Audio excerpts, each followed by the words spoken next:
Ferreira, eu sou psicóloga e atuo no Colégio Sagrado Coração de Jesus de Marília como orientadora educacional.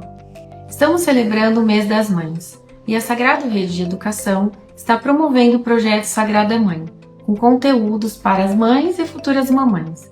E hoje eu fui convidada para conversar um pouco a respeito da educação socioemocional em casa. Vamos falar sobre o processo de ensino e aprendizagem que implica no desenvolvimento das habilidades sociais e emocionais das crianças. Bem, a primeira questão a ser considerada diz respeito aos comportamentos dos próprios pais. Sabemos que nos primeiros anos de vida, as crianças observam tudo no mundo à sua volta, e principalmente as atitudes e comportamentos dos pais. Esses, inclusive, moldam a construção das crenças, dos valores e das atitudes das crianças. Portanto, os pais precisam ficar atentos às suas próprias atitudes, observar como expressam as suas emoções, como reagem diante de situações estressantes, como resolvem os conflitos no dia a dia, quais são os seus valores, os seus princípios, como demonstram ou não seus afetos, como os pais se relacionam entre si, se estão alinhados ou não em relação às orientações que passam para as crianças. Enfim, todos esses aspectos interferem diretamente na educação socioemocional dos filhos. E por isso é muito importante que haja coerência entre o discurso dos pais e a prática de suas ações, pois as crianças aprendem o que elas vivenciam. Pensando num exemplo prático, observe como você reage quando algo não sai como esperar. Reagir de maneira serena e coerente quando você é frustrado ajuda seu filho ou filha a entender que frustrações fazem parte da vida e que podemos lidar com elas e encontrar diferentes soluções sem perder a calma. É importante lembrar que existem diferentes demandas em cada etapa do desenvolvimento e todas elas, desde muito cedo, exigem dos pais ações que promovam o desenvolvimento socioemocional da criança. Um bebê, por exemplo, necessita de mais cuidados por ser totalmente dependente. A relação dele com a mãe nos primeiros meses é simbiótica e para ele a mãe é uma extensão do seu próprio corpo. O bebê se vê através dos olhos da mãe, que funciona para ele como um espelho. É um vínculo que exige da mãe tempo, cuidado, amor e dedicação. Ao nascer é muito importante que os pais ofereçam um ambiente calmo, seguro, tranquilo para recebê-lo. É importante que ele seja atendido e respeitado em todas as suas necessidades. O choro revela o desconforto do bebê, tanto dos aspectos corporais quanto emocionais. Ao pegá-lo no colo, é preciso acalmá-lo, oferecer acolhimento, falar com ele com um tom de voz agradável, olhar nos olhos, oferecer segurança e os cuidados necessários para que ele volte a se sentir confortável e tranquilo novamente. É importante que enquanto a mamãe amamenta ou oferece a mamadeira, que esse momento seja de atenção e dedicação ao bebê, pois ele procura os olhos da mãe e quando os encontra, encontra a si mesmo. No dia a dia, a mamãe deve estabelecer um monólogo com o bebê até que um tempo depois aconteça o diálogo. São várias etapas de cuidados com carinho, dedicação, amor e afeto que fortalecem o vínculo afetivo com o bebê dentro do processo de desenvolvimento socioemocional. O diálogo com a criança é fundamental. Para se estabelecer um bom diálogo, primeiro é preciso saber ouvir o seu filho. Esteja sempre aberto a ouvir e compreender o que ele tem a dizer, mesmo que você não concorde.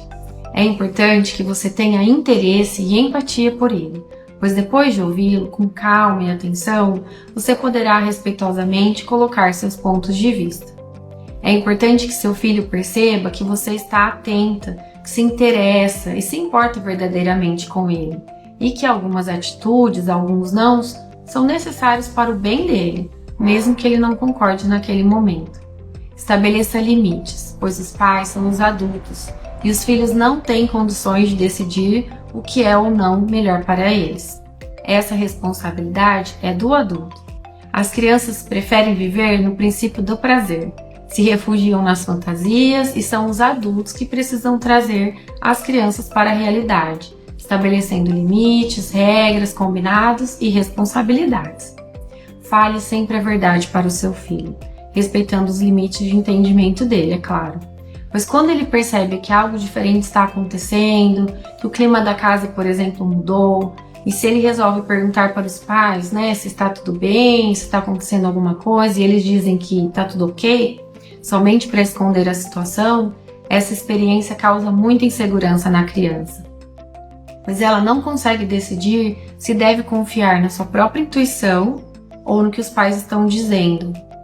E se essas situações acontecem de maneira recorrente, além de inseguros, os filhos ainda aprendem a mentir, além de quebrar um elo muito importante que é o elo da confiança. Também é importante elogiar a criança com frequência. O bom elogio funciona ao mesmo tempo como uma fonte de incentivo, uma vez que tende a influenciar como a criança se comporta, como ela vê a si mesma, e também possibilita a autorreflexão, como ela compreende as consequências de suas atitudes. Ao fazer elogios sinceros, os membros da família contribuem para que a criança fortaleça sua autoimagem, fator que incide de forma direta sobre sua autoconfiança e autoestima. É preciso estimular as crianças com diversas atividades, a fim de promover o desenvolvimento e autonomia da criança. Dentro desse contexto, é fundamental brincar e interagir com os filhos. As atividades lúdicas possibilitam às crianças entenderem regras e formas de relações sociais por meio de processos de simbolização, conhecimentos que são essenciais para o desenvolvimento do autocontrole e da capacidade para gerenciar e resolver problemas. A interação com pessoas próximas em diferentes situações compartilhadas, afazeres domésticos, brincadeiras de faz de conta, as pequenas compras, refeições em família, viagens, passeios, não apenas abre oportunidade para novas experiências e infinitos diálogos, como instaura uma relação de profunda confiança com a criança e favorece ainda o fortalecimento da empatia. Uma dica é investir em materiais educativos, como livros e jogos, pois é uma forma de estimular as habilidades socioemocionais da criança enquanto ela se diverte.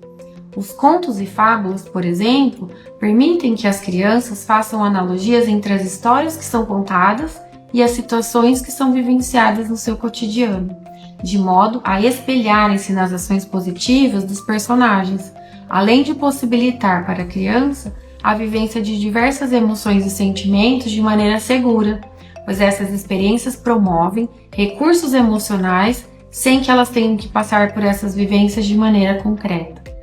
Em casa, os pais podem estimular basicamente os 4 pilares da educação socioemocional. O primeiro é aprender a conhecer. O enfoque é no desenvolvimento da curiosidade, do senso crítico e da vontade de explorar, experimentar e principalmente buscar variadas fontes de conhecimento. O segundo é aprender a fazer. Aqui entra em jogo o aspecto prático do conhecimento, ou seja, a capacidade de concretizar e realizar ideias de maneira autônoma, criativa e inovadora, onde as crianças aprendem com a família a solucionar problemas e a atuar em momentos desafiadores. Em casa acontecem coisas incríveis. O terceiro é aprender a conviver, aquisição de habilidades que possibilitam o estabelecimento de relações harmônicas, positivas, éticas e respeitosas com as outras pessoas da própria família. E o último, aprender a ser, refere-se tanto ao respeito e cuidado consigo próprio, quanto à responsabilidade por suas ações. Envolve o autoconhecimento, autocontrole, autoconfiança, construção de identidade, sensibilidade, autonomia e ética. Portanto, mamães, inserir a educação socioemocional em casa é uma ação indispensável, pois seu principal objetivo é possibilitar o desenvolvimento de habilidades e competências que ajudam crianças e jovens a gerenciar seus próprios comportamentos e emoções e ainda construir relacionamentos respeitosos, éticos e saudáveis. Eu agradeço a oportunidade de falar sobre esse tema tão importante e aproveito para desejar um feliz mês das mães. Que a sua maternidade seja muito abençoada e feliz. Parabéns, mamães! Ser mãe é maravilhoso. Ser mãe é sagrado.